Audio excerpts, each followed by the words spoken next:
Tenez, regardez comme c'est beau. Tout ce qu'il y a là, ce sont des jouets que mes enfants n'ont jamais ouverts. Là, c'est un jeu de société. Oh, merci beaucoup. Merci à vous, bonne journée.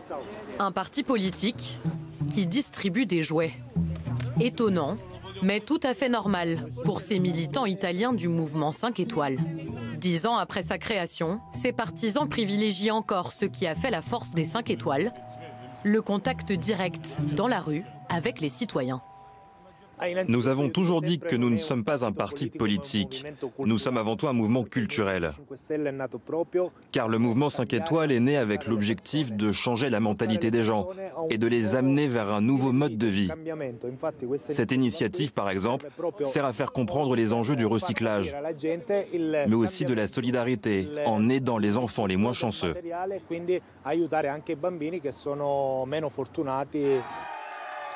Le 6 mars dernier, le mouvement anti-système arrive en tête des élections, très loin devant les autres partis.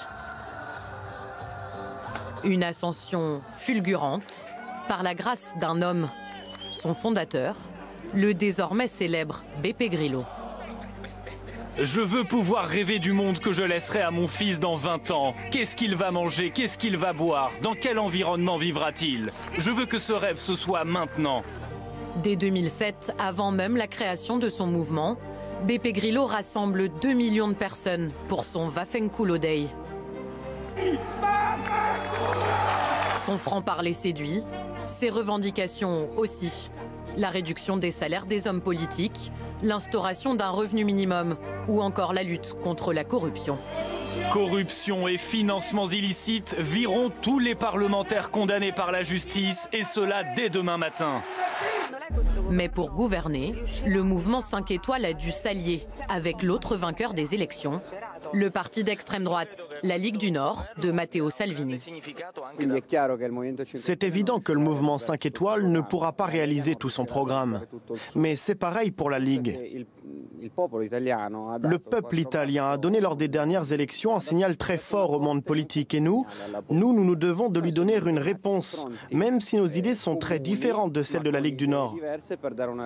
Notre objectif est toujours de trouver la meilleure solution pour les Italiens et non pas pour nos propres intérêts. Une alliance contre nature que certains députés du mouvement 5 étoiles dénoncent. Plusieurs d'entre eux ont déjà été exclus après avoir osé critiquer la politique du gouvernement. D'autres sont en cours d'expulsion, comme cette sénatrice. Moi, je fais partie de la vieille garde du mouvement. Nous devions être ceux qui ne s'allient avec personne. Si vous vous rappelez d'ailleurs, moi j'étais sur le podium avec Beppe et on scandait « Jamais d'alliance ». Notre idée allait au-delà de la politique actuelle. Mais devoir s'allier avec un vieux parti comme la Ligue, car la Ligue est l'un des plus anciens partis d'Italie, avec toutes ses casseroles, c'est vraiment bouleversant pour nous qui étions là au départ. Pour l'instant, les Italiens sont majoritairement satisfaits de leur gouvernement à deux têtes. C'est sûr qu'on sent le changement avec ce gouvernement, mais je crois que pour voir les résultats, il va falloir attendre encore un peu. C'est un peu tôt pour leur tomber dessus. Ce qui est sûr, c'est que si ça se passe mal, on fera comme avec les autres, on les renverra et on essaiera autre chose. Si les deux partis se sont partagés les ministères, les 5 étoiles paraissent bien pâles à côté de la Ligue du Nord.